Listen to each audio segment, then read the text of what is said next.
Okay, I think most of the people that register are there. So I would like to welcome you all to the first keynote lecture of our Transport Research Chair. Before we go into the lecture, we're going to give some of an overview of the activities of the association. So Eric, if you could go to the next slide, please. So to be informed, we have the website from the association where you can have a look. I will briefly tell you something about the book that our association made on road pricing. We have an updated version of this book that has been made available.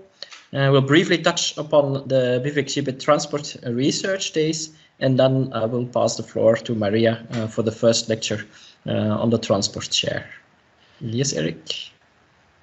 So thanks to the nice work of John Pollack and Lane, we have a new updated book on road pricing. So during last year's jubileum event, a first version of the book was presented, but now we have updated the book, and this book is also available through the website of the association. So a special thanks for the two editors of this book for updating this work. I think it's especially relevant with the current ongoing discussion on the urban toll in Brussels, that people have a decent background book on what is the theory behind road pricing. Yes, Eric. So second thing that I want to highlight is the Transport Research Days, which will be held in May in Delft, the Netherlands. It will be organized hybrid or online, and it's hosted by Professor Van Wee, who is also attending this session. The abstracts were due, but if you still have a paper that you would like to submit, you can still submit it. And to be able to submit an article, it can touch upon any topic related to transport, mobility, logistics, and road safety. And either it should concern the Benelux as a topic of research, or it could be any researcher associated to the Benelux institution or research unit. So if you still didn't submit your abstract, you still have time to do it, but please do it as soon as possible, such that Professor Van Wee can proceed with the evaluation of the abstracts. Yes, Eric? And then the main line of thought of today is obviously the Transport Research Chair. So every 2 years we have the honor to invite a renowned expert in the field of transport or mobility to give 3 keynote lectures. And this time we are privileged that Professor Attard has accepted to take this position as the chair. Maria, she works for the University of Malta, and she's head of geography and director of the Institute of Climate Change and Sustainable Development. And as we all know, she's a renowned expert in urban transport policy and project implementation. Today is the first lecture. You will see the dates. The second one, which will also be held online, is on February 24th.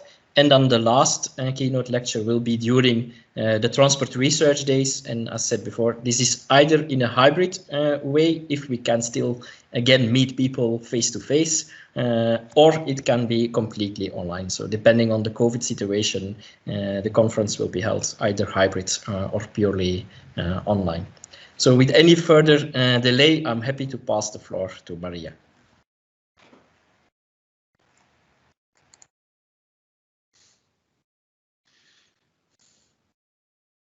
Maria, you're still muted.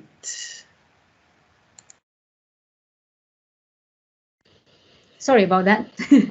I was just saying I share my slides with you. I just want to confirm that it's working. Yeah. Yes. Perfect. Thanks, man. Okay. So thank you, Mario, and thank you for the association for this honor of being your Transportation Research Chair for this year. I will be sharing both content in terms of knowledge about the topics which Mario mentioned in terms of urban policy and urban transport, but I'm also sharing with you my experience over the past 20 years working in transport research and implementation. I was lucky enough to spend 10 years of those 25 years actually involved in policy. And so within those 10 years and then the following 10 years, I was able to look at transport research, transport theory, and transport policy, but also seeing it implemented over time. So much of, for example, what I'm going to discuss today, indeed comes from projects that I was involved in and policy documents that I was involved in writing, as early as days when I was still a PhD student. So I'm going to share with you this experience, and I hope that it raises questions and curiosity from the research community in a way that it has for me over the past years. Today, the topic is about the politics of transport, health and environment. And I chose this topic because I know that there is some literature that looks at the politics of transport, but I think we need to broaden that discussion and link it to health and environment because of the growing need for integration at the political level. So if we start with the first topic of transport policy, we know that traditionally transport policy in many countries was built around the system of automobility as described by Uri in 2004, where the car is the embodiment of a set of economic, emotional, cultural and aesthetic reactions, fed of course not only through policy but also through marketing and publicity and mass media. And then the aim of most of the policies in the second half of the last century in many developed states was to keep the car moving as fast as possible. And so this quest for speed was something which was aspired to, and to a certain extent, and as we will see throughout the course of this lecture, many still do. This quest for speed continues to be quite important. And I chose two examples here, the 1989 UK Transport White Paper called Roads to Prosperity. I think it really does embody what the policy for transportation used to be, and the narrow focus. I think the second minister I worked for in Malta was indeed the Minister for Roads. So you think that that was something in the UK that happened in the 80s. In my case, it happened in the early 2000s. So we have this obsession with roads and with infrastructure, linking that to economic development. But it wasn't only just at national level. If you look at the EU transport policy and you try and analyze some of the principles behind the higher level EU transport policy, there is also a very, very high and persistent obsession with the need for speed, to reduce and remove bottlenecks at the trans-European level. And this, unfortunately, and if we use the case of Malta, it's one where I think this has had negative effects. This has translated in some, let's say, negative impacts on how policy is framed then at national level. So the impact of the supranational on the national. Of course, transport policy did change over time. The realization that the traditional approach was not sustainable came in the late 80s and the 90s, when the impacts starting to become more widely acknowledged. The approach did not take into consideration the impacts of policy interventions. The traditional approach ignored the release of latent demand when we increase supply. Believe it or not, we still have people that deny the existence of induced demand, and lacked to recognize that demand for travel is affected by complex lifestyle choices linked to technology, society, and mobility that are not easily captured in simple models. And it also became very clear that the increasing impacts on physical, social, environmental, and health-related effects of uncontrolled growth in car use had to contribute to policy change. However, has this happened across transport policy in Europe and beyond? Which is, of course, the question that if you look at transport policy in general, you look at as I said, the EU level policy and then national policy, you start questioning how much of this realization of impacts has indeed changed and how much it has changed transport policy. One thing for sure, however, is that environmental and health issues have in part moved transport into the political limelight. We associate now a lot of the problems of health and environment with transport. And so all of a sudden, even though maybe the transport agenda was sort of always kept separate, now it's being constantly mentioned by health and environment as a cause for concern. And impacts or conflicts over infrastructure are now associated with environment protection. And I'm going to use the case of Malta as an example, where this realization just happened. You know, a conflict, an evident case study, conflict over infrastructure, where the environment was seen to be the underlying concern. A long time ago, I came across Jeff Vigor's book, and he looks at drawing up a conceptual framework for analyzing policy. There's different literature, of course, that looks at the ways in which we analyze policy. But Vigor, at the time, set 3 conditions for his approach.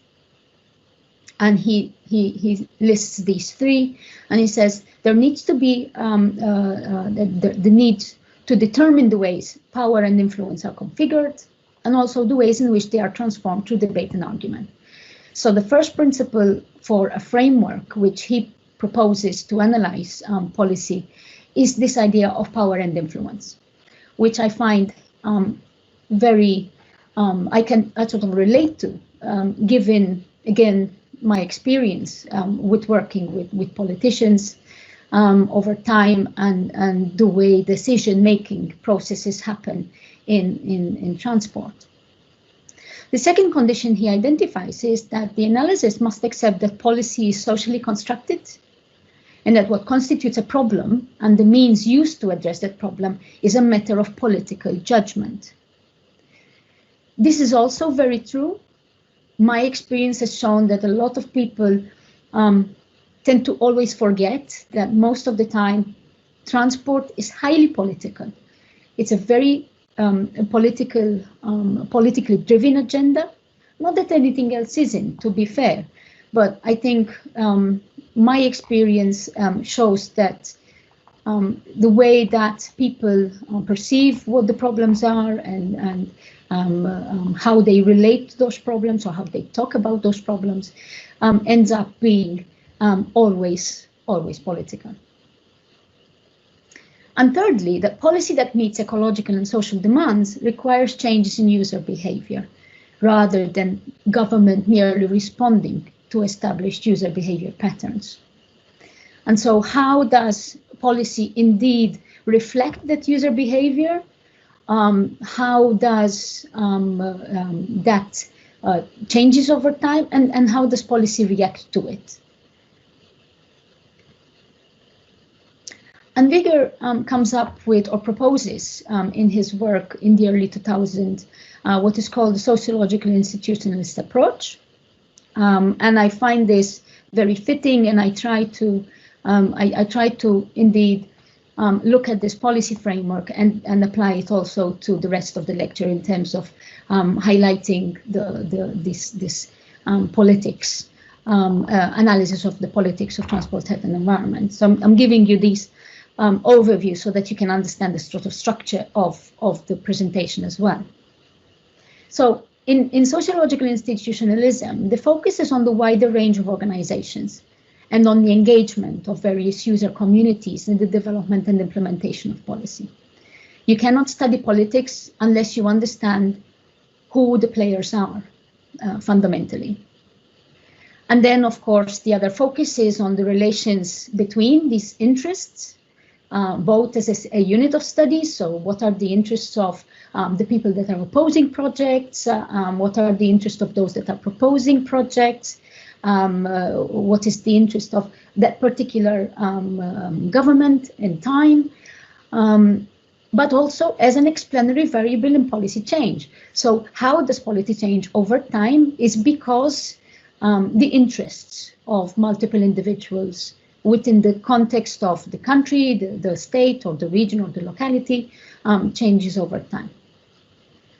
So sociological institutionalism provides an empirically mobilizable set of organizing ideas that help in analyzing policy in action. And what it does, it sheds some light on issues of policy implementation and the micropolitics of political situations. And this is done through an approach which is concerned with determining power and influence, and of course, accepting as a principle the fact that public problems are social constructs. And they are only understood and developed and redeveloped through the relationships or the relations that happen between organizations, stakeholders, communities, NGOs. So understanding all these elements of the way that the institutions work is very important within this framework.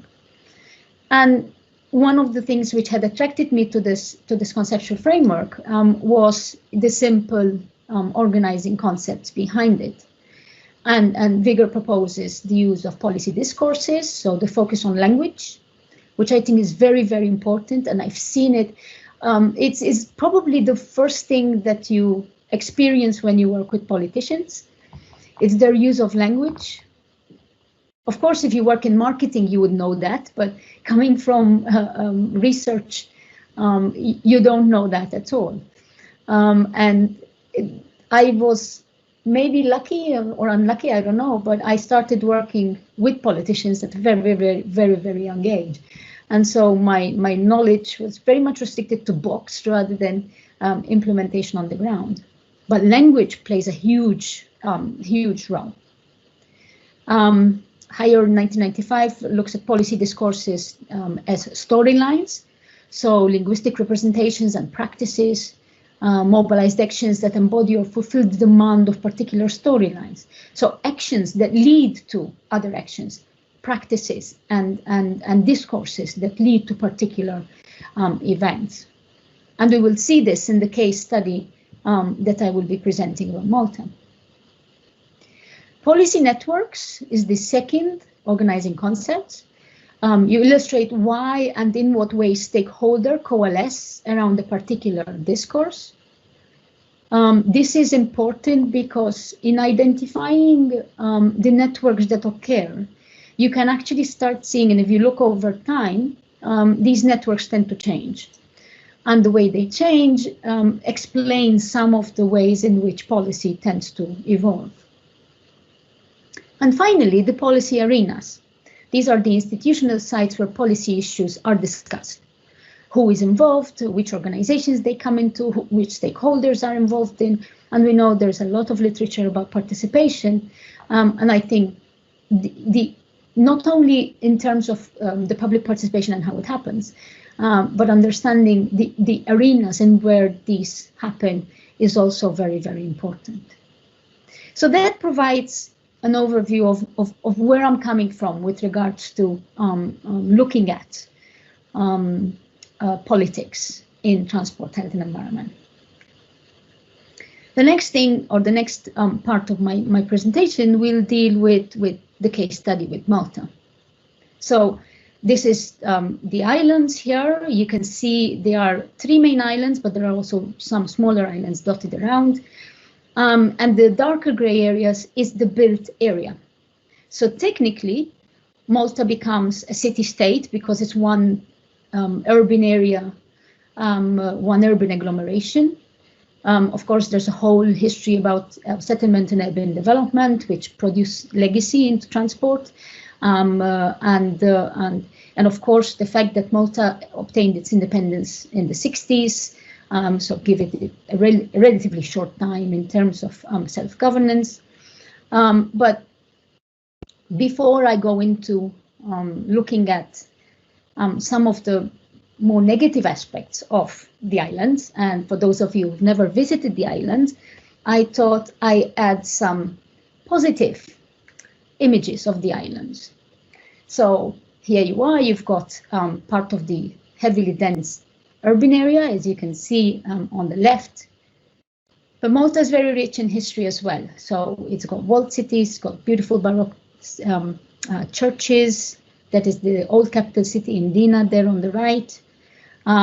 The walled cities are extremely picturesque, lots of history, the Knights of Malta, the beautiful blue sea, the coastal areas, and of course, the sea. So I thought I include these images just to, remind you that it is a beautiful place. Okay, now back to serious stuff. Here are some indicators which will give you an idea what we're talking about here. So the islands are quite small. They're just over 300 kilometers squared. It's a very small area with a very high population. Malta is one of the highest and most densely populated, certainly in Europe, but also in the world. You also see how the islands developed over time. Malta joined the European Union in 2004, joined the Euro in 2008, and the increase in household disposable income is evident throughout the years, which also mirrors the very high car ownership, which, if you think about it, we now have more cars than we actually have children. Even children and elderly people that cannot drive could indeed own cars with that kind of level of motorization. And that level of car ownership also is reflected in the modal split, with the latest surveys in 2018 showing that 78% of trips are carried out by car. Interestingly enough, of course, we see that it is not just car dependency that increased, but also mobility. And so the public transport patronage over time has increased. It's the highest it has ever been. And therefore, what we are looking at is literally sort of the combined graph of GDP increase and mobility in general. When it comes to transport policy, the development of formal transport policy in Malta is very little indeed. So we can trace it back to a very small number of documents. There was a first white paper, which I had drafted in 2004, which government never published, but it was approved in principle, covering the period 2004-2014. So it was a 10-year kind of plan. It contained a number of ideas which were also translated to a certain extent into the Valletta-Floriana strategy, which was published in 2006. And this was the strategy, for those of you who are interested in following it up, which included the implementation of road pricing, pedestrianization, park and ride. So it really implemented some of the more forward-looking projects in terms of transport.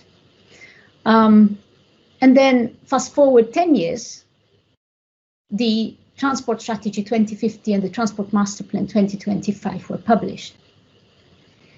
The underlying point here is that these documents were an ex-ante conditionality of Malta from the EU to access EU funding.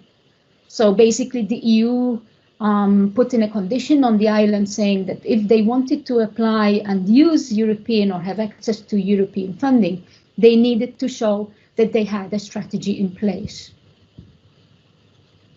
And the strategy was, I think, as a first sort of public document, and it was quite an all-rounder. It really identified also some of the main concerns and the main problems, and said things like the option to address traffic congestion by only increasing the supply and capacity of roads is neither an effective nor a sustainable solution in the medium term. So recognizing the impact of uncontrolled growth, to a certain extent. But it also identified things like the social impact. So the social impact of too many vehicles passing through urban areas has been identified as a major issue. High volumes of traffic passing through urban areas can often severe communities, physically segregating residents from basic amenities and community services. This can lead to marginalization of vulnerable groups such as elderly and housebound inactive society. So overall, I think the 2006 train strategy did identify and did, for the first time, make public what the transportation system was heading to. However, much of the transport policy that one needs to study and analyze was dictated much more clearly in the electoral manifestos of political parties over time. And so starting as early as I think for my PhD, that was the first time that I sort of did the analysis of this. I looked up all the electoral manifestos since independence, and looked at what policies, or what not policies, so the promises really. These are electoral promises, which the parties would have written in their manifestos. And I went back to 1964. Malta was obtained independence from the British in 1964, but Malta really always had a government, which of course was overseen by the British, but of course from 64, Malta was self-governed. And therefore, you can start seeing the political party promises, and of course, transport would feature. But what featured was an interesting analysis to carry out. And here I provide sort of an overview of that analysis. So within the 60s, you have independence from the British, but there's no formal policy or planning at that stage.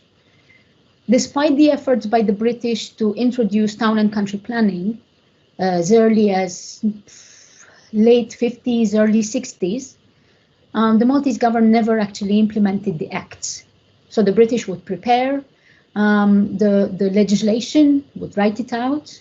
The United Nations Development Program sent in consultants to develop these regulations, this legislation, but the government never really took it on board. And so Malta took independence, but never had planning at that point. Throughout the 70s, the focus is on roads, also because there was a drive to support the development of mass tourism at the time. And so the idea was to have as many roads as possible linking the tourist sites, or the beaches, to the hotels. But there was also the proposal for a public transport authority in 1976. Which didn't happen, it was just a proposal. The 80s continued with a massive focus on roads and nothing else, really. It was only in the 90s that we have the mention in these electoral programs of the problems related to congestion and parking. And of course, the development of formal planning, which became legalized in 1992.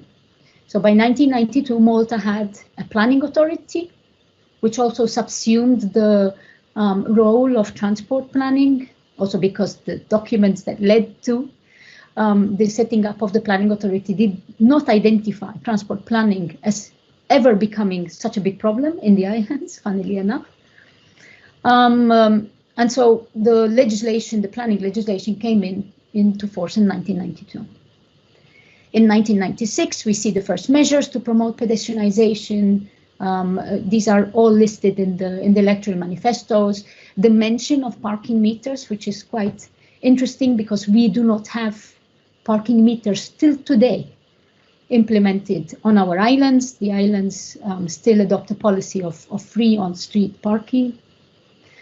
And improving pedestrian environments, which unfortunately went the other way around, with pedestrian environments suffering greatly from the intrusion of the car. With the 2000s, of course, Malta was geared towards the EU accession, so there was a lot of regulations to absorb with the transport acquis, but also the first policy documents starting to emerge, the 2004, the 2006 documents, which I mentioned before. And then in the 2010s, this is the last decades, there are some positive measures towards bus service reform. However, post-2013, we see a refocus and a massive rollout of road widening projects. The last big project, infrastructure project, could be dated before 2010. The last big infrastructure project could be dated back to 1997. With the construction of a tunnel that linked the north to the south. But since after 1997, very few major infrastructure projects were carried out. But after 2013, we see in the electoral program a promise to spend 700 million euros on roads. And that is the main focus of the governing party's electoral promise. Despite, of course, the publication of the strategy and the master plan, which incidentally suggest otherwise or recommend otherwise. Now, the interface with health and environment. It was only after the EU accession in 2004 that Malta started following international efforts on transport, health and environment. Of course, initially as separate policy areas through the EU, through the time I used to attend the OECD meetings, for example, now it's the ITF, but also the UNECE. In 2004-2005, the then Minister for Health pushed for Malta to join the PEP, the Pan-European Programme for Transport, Health and Environment, which was held under the auspices of the World Health Organization. And this was the first time that a committee was set up, bringing together the three ministerial portfolios. Several events happened. We organized, I remember we had organized even one of the meetings of the PEP in the islands, but little came out in terms of policy recommendation and commitment at the time. However, if you look at the policies from the environment and health point of view, environment and health remained a very high priority area in health. And because according to the World Health Organization, the environment accounts for almost 20% of all deaths in Europe and is therefore considered a major determinant of health. And W recognizes this through investment, broad educational programs, but basically to support the need to safeguard the environment as part of the health policies. And if you look at the list of things that the WHO identifies in terms of relevant topics, we see many that are very much related to transport. So air quality, climate change, noise, social inequalities, transport and health, urban health, all topics which are very much relevant to being incorporated or taken up or adopted into transport policy. There were also declarations signed, so these are declarations on which there is evidence of integration with transport. The Parma Declaration in 2010 was the first that looked at health and environment, particularly the protection of health and environment from climate change. And also there's a strong focus that you can see on children's health but also in terms of improved air quality, safe environments, physical activity, and so on. This Parma Declaration was followed by the Ostrava Declaration in 2017, under which all participating countries had to prepare national portfolios for action by 2018. Malta has still not produced its national portfolio of action with regards to this area. And with regards to environment and health in Malta, the last environment and health performance review, which was carried out by the WHO, dates back to 2009 now, which is a long time, where it already identified the environmental burden of disease was at 14%, which is very high.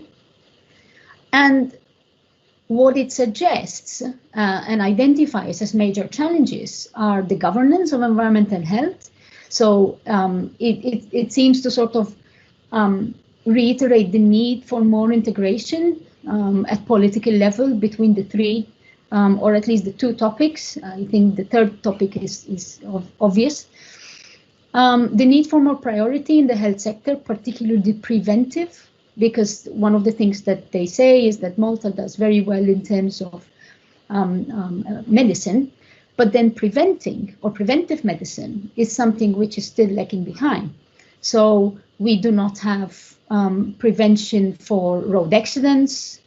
There are no measures in terms of air quality, the obesity and the physical activity problem. I mean, Malta has been on the obesity list, at the top of the obesity list for almost 2 decades now. It started with children, now it's also for adults. Climate change, noise, and so on.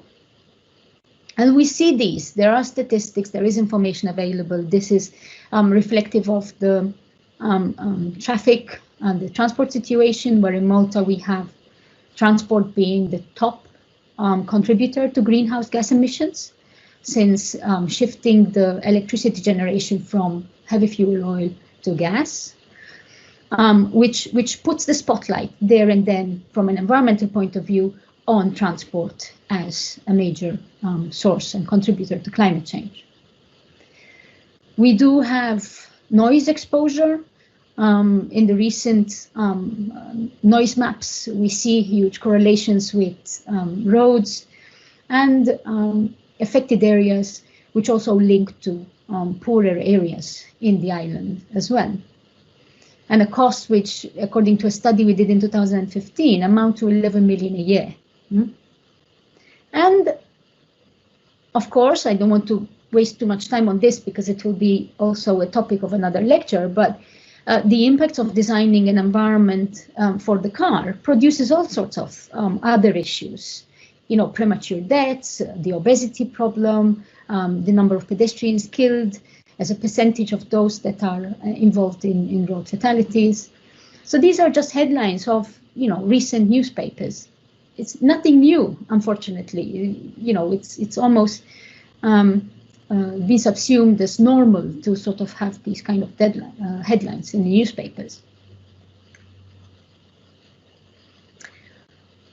We find little to no documentation post-2009 that indicates policy networks in transport, health and environment had overlapped once again since 2005. As I said, there is sort of a mention of the health and environmental issues in the strategy and the master plan, but the focus in generally remains on roads. And this remains a concern, of course, both in terms of policy, but also in terms of politics. An interesting comparison in terms of the networks or the arenas, looking at the arenas where the transport policy occurs. This is a snapshot of the 2005 institutional structure, where you see in transport or affecting transport, you have 5 ministries. The Ministry for Transport, the Ministry for Rural Affairs and the Environment at the time, Justice and Home Affairs with regards to the police. Ministry for Resources and Infrastructure at the time also did works. And then we have the Ministry for Health. with the public health department being playing a key role, of course. But at the time we had two authorities, so the Malta Transport Authority and the Malta Environment and Planning Authority, and two departments, basically. We fast forward to today, and we have 4 ministries, but we have a fragmentation at the level of authorities. Transport Malta, which is a regulatory authority, was there in 2005, but the roads have been removed from it. And so Infrastructure Malta comes in, which is responsible for the rollout of road infrastructure, primarily, not only, but primarily. The environment and planning has been split, but a recent development has seen the planning authority moving under the environment minister. Before it was actually under the transport minister, which kind of was a bit dangerous. And again, the Ministry for Health and Home Affairs, of course, remain the same.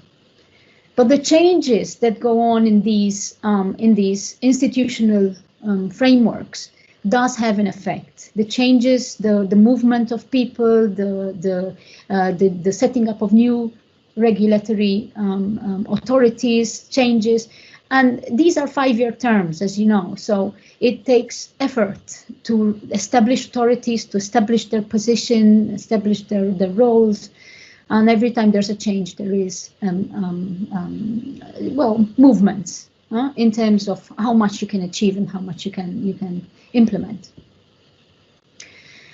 With environment, then, and in politics, the environment featured prominently in the political manifesto for the 2013 election. It was a very strong feature. It actually moved a lot of people towards the party that was pushing the environment a lot at the time. But it was also the same government which suffered the first large-scale protest for the environment in 2015. A protest which focused on overdevelopment, and another protest in 2018 and 2019, but they all remained focused very much on development. And so, you know, the phrases here, enough is enough, much of the discussions about overdevelopment, we have very strict development boundaries in the island, and these were set up in the 1990s to protect the rural environment and to protect the natural landscape of the island. But these are, of course, like any boundary, a contentious issue. And in all these protests over time, there was very little feature about transport and health. And the focus remained on development and planning. However, what was happening at the time was an election of a transport minister that, promised no to parking meters or putting any limitations to the car. He gave an early interview seen here in one of the newspaper articles. Traffic congestion, government's no to parking meters, limitation on car use. The newly appointed transport minister said that the government was against placing limitations on citizens and would work towards a voluntary culture change. Much of the work focused on the large-scale road widening projects, many of which were actually identified by the EU in the plans following Malta's accession to the EU as part of the TEN-T, as part of the transport policy of the EU, which aimed at reducing and removing bottlenecks, remember. And so Malta undertook the TINA study, the Transport Infrastructure Needs Assessment, in 2004 when it joined the EU, and it identified the major roads of the island. Later on in 2006, again, EU Commission consultants were sent to Malta to identify the roads projects that were needed to upgrade the road network. And then they refeatured again in the strategy, and this government is rolling out the implementation. And if you look at the language, we come here to the storylines of the policy. we see the early and subsequent measures and projects which this minister has continued to roll out. And I circle this because, again, a change in the networks and also in the arenas. New tunnels are being built in Santa Lucia, which is the village over here. Transport Minister Ian Borge said on Facebook today. A huge project, a huge infrastructure project, and the announcement of the tunnels is made on Facebook. It becomes clear over time that social media becomes an avenue for also policy and politics. The rollout and the massive rollout continues. We now have this complicated junction of 7 flyovers. This is the drawing, but this is now the actual thing being built to try and remove the major bottleneck in the island, which is the connection between south and north, or the airport to the rest of the island. One might question the need for such massive infrastructure, the rationale behind it. Many questions. You could ask many questions really with regards to supplying demand, increasing demand for cars. However, the climax occurred in 2018 when the first ever protest against a road infrastructure project was held, which was set to remove a relatively large amount of mature and previously protected trees. And this is where people went out, they protested. You see here, this is one of our university staff members, in actual fact, being pictured for the newspapers, and people tying themselves to streets and then being led by young people, which was also an interesting development in the whole event, because it was driven by youths that wanted to protect the trees, and which promoted environment over economy. That's me and my daughter sticking our poster to the tree, indeed.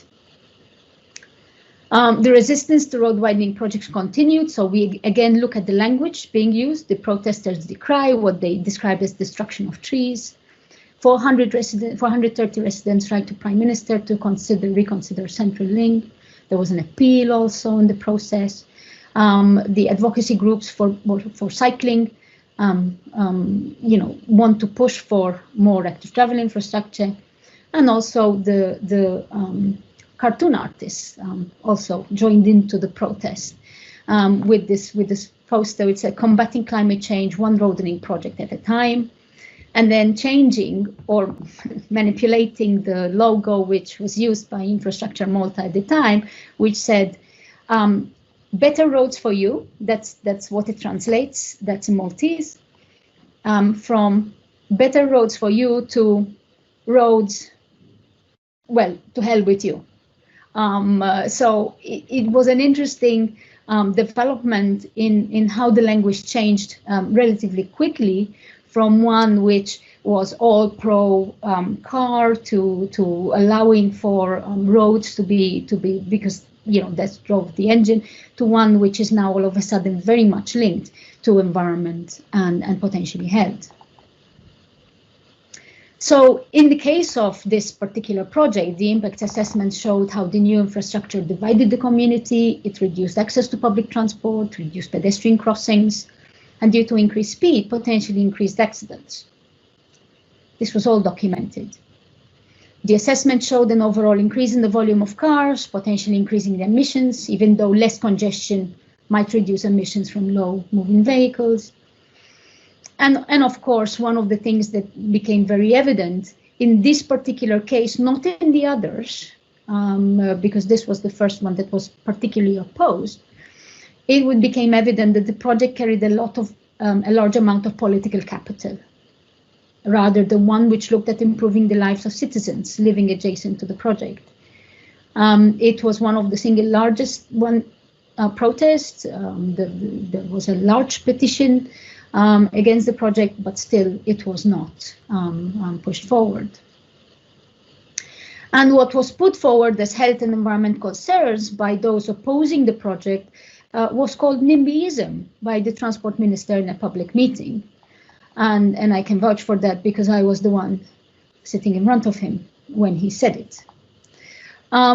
Which of course takes us back to the literature where, of course, these were the discourses, the language used back in the 80s when people were trying to move away from the roads programs, and the main concern was not in my backyard, and then changed to environment overall as a main concern.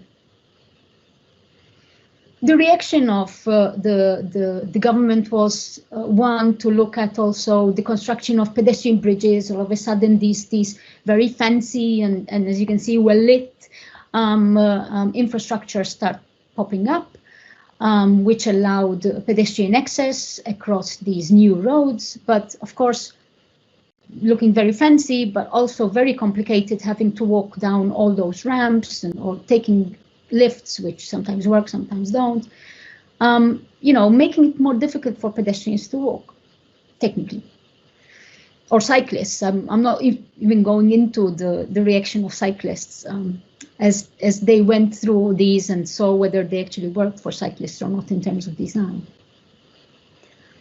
However, one of the good things that came out, and this is where, of course, you start seeing a bit of hope, is that during the coronavirus, there were some actions which organizations at the local level started taking. This is the Local Councils Association. It has no executive power, but it certainly has changed the mindset of many mayors and regions in looking at aspects such as slow streets. And so they proposed in their document here, which was the first ever for the island in terms of being solely dedicated to slow streets, the temporary pedestrianization schemes, the creation of pop-up pedestrian lanes, and so on. Not that anything has happened, but at least the discourse has started to change. And other things start coming up. I use newspapers because they're a very good form of understanding discourse and studying discourse. So a good analysis of the newspaper titles and content and comments makes for good analysis of the public debate and the public discourse about things. And so during the lockdown, of course, we get 70% less pollution because there are no cars. Doctors and environmentalists want serious measures to improve air quality because it became evident that the air quality was much, much better. Certain councils go for temporary car-free days or car-free public holidays. Not that any did indeed happen because the pandemic worsened, but it certainly has started to change the perspective, and that is also important. It's happening at the local level, but still, I think it's a positive development. So, in conclusion, we see in the case study that the system of automobility is still alive and kicking. At least at national level, there is a huge role for transport. Politics are extremely active. But there's also, of course, the issues of health and environment, which have started to come in. The need for integrating the THE, the Transport, Health and Environment Policy, ever so important, and should be done to identify the relationships, but also to seek avenues where effective policy can make a difference, because these are not happening at the moment. So understanding the politics of transport, health and environment might shed some light on possible solutions to the ever-increasing problems in cities. And there is scope, of course, for research in this area, not only in terms of policy analysis, but also of the politics of transport, health and environment. So I'm going to end here. And there are also some interesting further reading for you. Thank you very much. So I guess there will be many questions from the attendances. So what you could do is raise your hand, and then I can indicate who can raise his question. Maybe a first question can come from myself. To what extent can we turn the tide? Because we've seen that in at least the evolution goes in the wrong direction. So what can you as a researcher or we as society do to really turn the tide in towards a more sustainable direction? So I was one to advocate in the earlier years, advocate action on politicians. So you try and teach the politicians. After 3 ministers, I've changed my mind. I think now we need to refocus on the people, because politicians only listen to people. They don't listen to researchers, unfortunately, or not much. Let's put it this way. My experience is that what they listen to is where the capital is, where the votes are. And so changing the hearts and the minds of the communities and getting them to request trees over parking. I'm using trees as an example, but requesting trees over parking might actually make a difference to the way politics are done.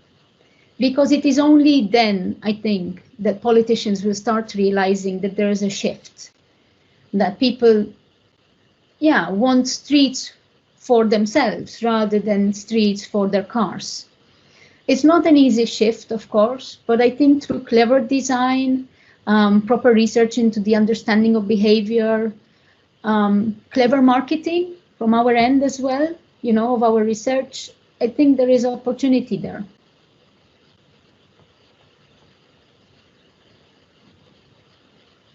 Bert, yeah. Thanks, Maria, for a very interesting lecture and also a nice overview of what is specific for Malta. I visited Malta once in the 1990s. Okay.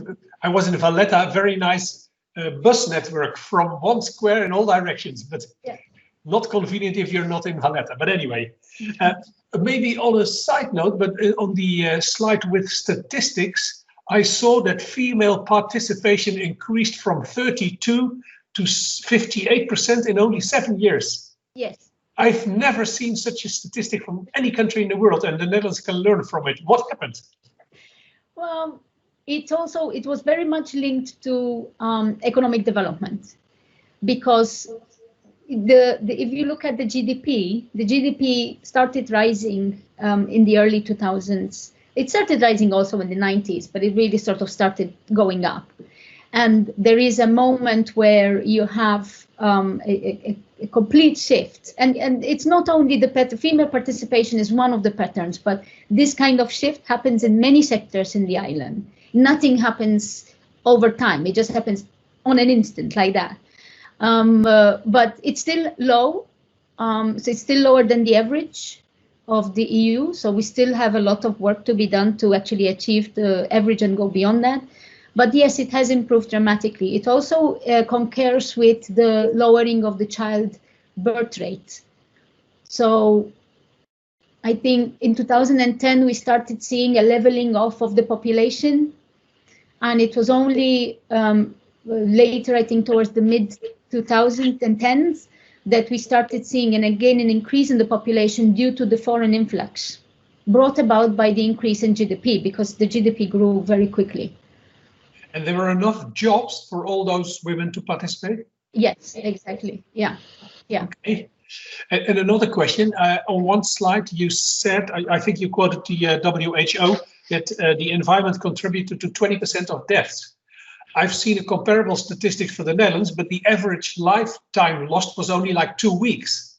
Yeah. You completely can, well, at least as pollution is concerned. Yes. Of course, you cannot compare to fatalities in traffic, which is on average like 2 or 3 decades. Yeah. So I wonder if you would express those numbers in quality of expected life years terms, if you really think that the environment is such an important contributor to health, at least as far as pollution is concerned. I'm not sure. I don't want to downplay the role of the environment, but I'm a bit concerned about the interpretation of deaths impact. There was another statistic which the WHO, it's actually a report of the EEA, of the Environment Agency, which was published right after we published our 2015 report, which was all about costs, but we didn't take into consideration health at the time. So we costed how much air pollution and noise and climate change would be, but we didn't look at health specifically. And I think 2 weeks after, the Environment Agency published the number of the number of deaths which could be related to air pollution across Europe. So the statistic is for each country. And it linked over 200 deaths to air pollution. Yes. In Malta, because of the relationship with air pollution, which is coming primarily from transport, you can sort of see, the relationship between the two, because of the patterns of emissions that we record. And so the relationship is very high with transport. Of course, the report includes all sorts of air pollution, of course, coming from different sources from different countries. So the interpretation, yes, you are right, must be handled very carefully to a certain extent. And I think it's one of the challenges we had when we were working in the committee. I think there was a realization that we needed to pinpoint exactly what was the contribution of transport and environment on health. But each time the research points at different approaches, it uses different statistics, and different studies tend to show different things. And so there is, yes, this is probably the worst political scenario you can have, when there is uncertainty, there is unclarity in the statistics, or there is various interpretations, because then politicians will hide behind those different interpretations. And it's very difficult to convince of the association, despite some of it being obvious. Okay, thank you, Maria. Anybody else having questions? In the meanwhile, I can phrase one myself. Relates to the conclusion, if I can interpret it like that the European TEN-T document actually is one of the causes of the misery, if I interpret correctly. Okay, so a bit of background about this. So when we joined the European Union, or we were in the process of joining, of course, looking at the transport policy was an obvious, the EU transport policy was one of the obvious things to look at, because that is where you then see how the acquis translates and all the directives which Malta had to write in its legislation and everything. And one of the earlier papers I remember reading was how in all its talk about sustainable mobility, the white paper on green mobility and so on, there is still fundamentally a strong focus on building infrastructure. And whilst for some of the Eastern countries who were joining at the same time as Malta, there was a bit, not a lot, of focus on rail, not a lot, but some focus on rail. We didn't have rail, and we didn't need rail. And so all the focus was on how we get the roads. And of course, it's all politics. There's no, I think, justification to say that a road in Malta contributes to the European transport network. The ports and airport, yes, but a road in an island detached from Europe is a bit more difficult to justify. And this is where politics come in, of course. So it's you get more funding, you get more in the negotiations. And so Malta ended up benefiting from road funding because the European Commission said, okay, so you need to upgrade your roads, assuming a percentage growth every year in your traffic. And I remember at the time sitting behind the minister and tapping on his back and saying, why don't we work towards reducing that growth rather than allowing it to be our plan? Because that's the foundation of it. You plan, if somebody tells you you need to build roads to assimilate a 4% growth in the car population every year. So automatically you just think this is how it's going to be. The road engineers will come in and they will design a road that in 25 years' time will have such a road capacity. My thinking at the time was, oh my God, this is going to asphalt all the island, because a 4% growth or 5% growth in traffic every year is a huge figure for a small island. It might be fine in the Netherlands or in Belgium, but in an island where the average trip is 6 kilometers, yeah, how can that be applied? And so I started having doubts in my heart and in my head whether the policy was indeed working in the context of the island, being on the periphery, being small, being cut off, and so yeah, I do blame a bit on the EU transport policy and this level of harmonization at this grand scale, which causes problems. Thank you. Thomas, you had a question.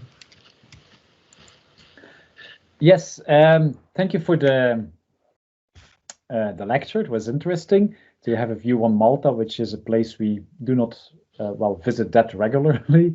And on the one hand, the question of Mario on the EU is very interesting. I was also wondering, as most BIVEC members have a rather positive attitude towards the EU, and they refer to the efforts to develop sustainable urban mobility plans, vehicle restrictions.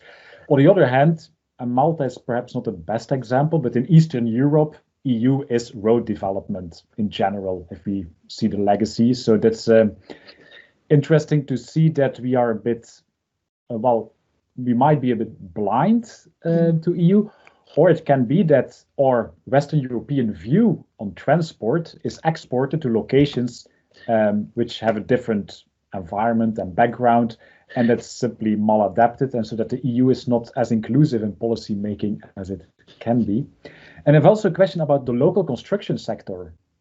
Given if you see these impressive infrastructure works, and given that Malta is compared to, for instance, the city of Antwerp, it's smaller than what we call a city. And here the local infrastructure sector, for instance, in road building, whether a road is built with concrete or asphalt, depends on in which province the local subcontractor or main contractor, either they have a concrete factory or installation, or either they produce asphalt, and that has a major influence on road design in a sense, or so what about the construction sector on the island? Is it all imported from, say, EU firms, or is it really a local sector with strong ties, as is often the case with also politics? Oh, it is very much linked to politics, of course. The construction sector is a major engine of the economy. It actually, I think, at this point in time is the second after tourism. So the construction sector is very much alive and kicking, and it's in the protests, some of the posters which you couldn't read. There is also the claim of collusion between the construction sector and the government, and how the government gives in to these construction lobbyists, and there's a lot of that happening as well. So the construction industry is there. There is a lot of, much of them have concrete batching plants, so there is a lot of concrete being actually worked there.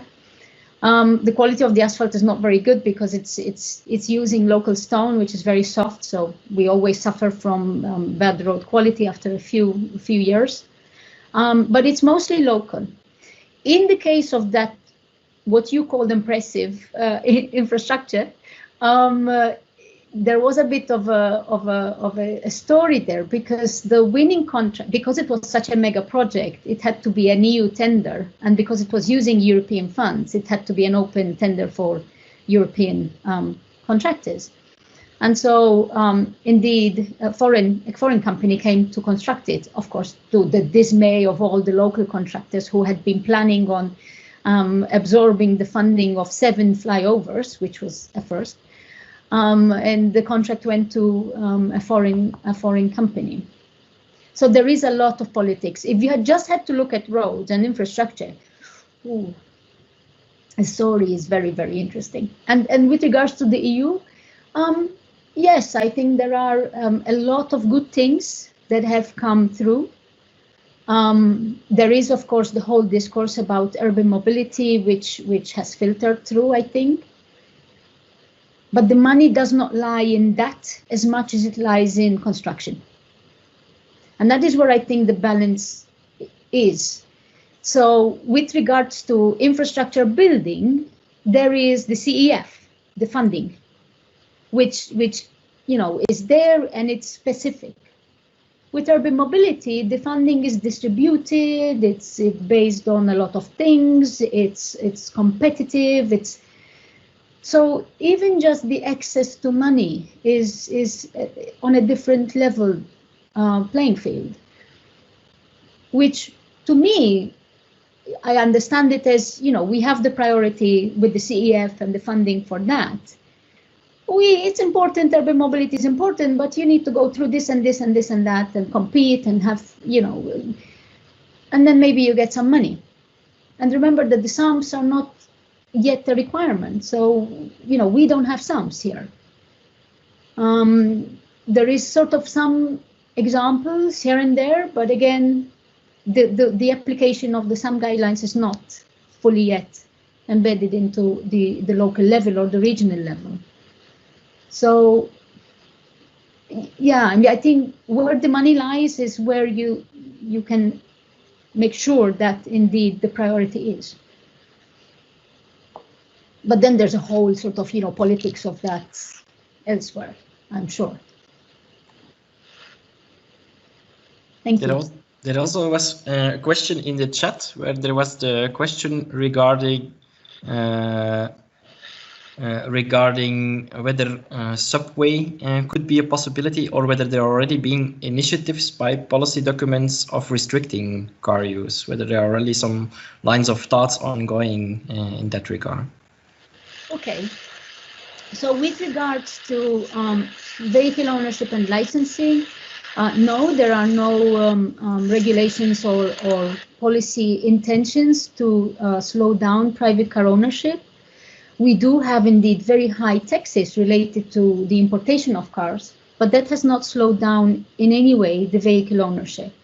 And the current government has said it many times very clearly that there will be no limitations on ownership and use, which is more worrying because frankly, I have no issues with people buying cars if they have the space where to keep them, but it's of course a problem for me if they use them all the time. And the fact that they used the word use rather than ownership shows that they have no intention of putting in restrictive measures, parking charges or extending the road pricing. I mean, indeed, during the lockdown, they removed the congestion pricing, which went against what other cities were trying to do in terms of promoting air travel and so on. So, and the second question, yes, about public transport. So Malta, yes, has a bus-based public transport system. We did a study in 2000 and earlier in 2006 and 2008 with regards to the feasibility of bus rapid transit. We looked at light rail. Metro is a big issue here. So there are a lot of people who are in favor of it. But of course, these are the people who do not really understand much about transport feasibility. Metro is a very expensive infrastructure, and we don't have the demand for it technically. Malta has a geology which is made up of limestone, very soft stone. So to build that infrastructure would be very expensive. So even light rail was deemed to be a kind of risky project because of the required patronage, but not impossible. And so the current government has been promising the study about a mass transit system for the past 7 years. We know that ARAP is working on it, but we have seen no public documents yet. We're waiting.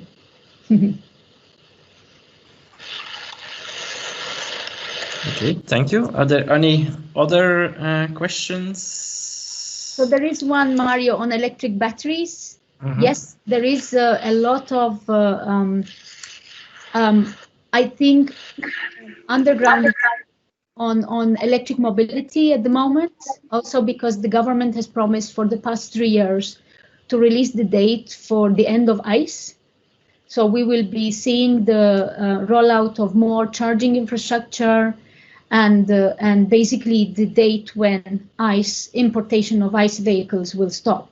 So there is a lot of, I think, work that still needs to be done, which needs to be done now, technically. So, but I know that there's a huge push for that. Yes. Okay, thank you. Are there any remaining questions? If not, we would like to thank you again for your very nice presentation. So big applause for your presentation, and I look forward to hearing you also in the next lecture series. So the next one in February and the third lecture during the Transport Research Days. So one brief recall, if you didn't submit your abstract yet, you still have the time, but it's urgent, so submit your abstract as soon as possible. And then I look forward to seeing you during one of the next events. Thank you for all for attending and for participating. Thank you very much. Thank you. Bye. Bye.